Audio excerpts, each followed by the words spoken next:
So now let's talk about the ternary operator, or sometimes called the conditional expression, like this. So now let's define a variable, let's say called x, with an arbitrary value. For example, let's say 5, that's it.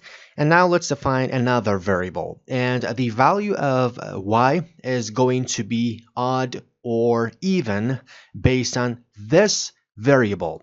So if this value is odd, the y is going to be odd.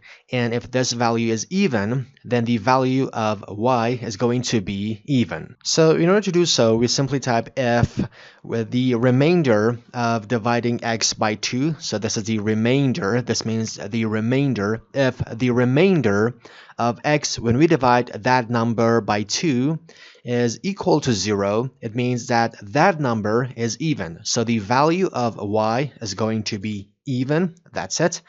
But otherwise, else, the value is going to be odd. So now if I print the y variable and if I run the code, you can see because 5 is odd, y returns odd as well. But for example, if I pass another value, for example, let's say 8, and if I run the code, you can see y is now even. And basically, this is called ternary operator or conditional expression. Now I really suggest you to watch this video which is on the screen now.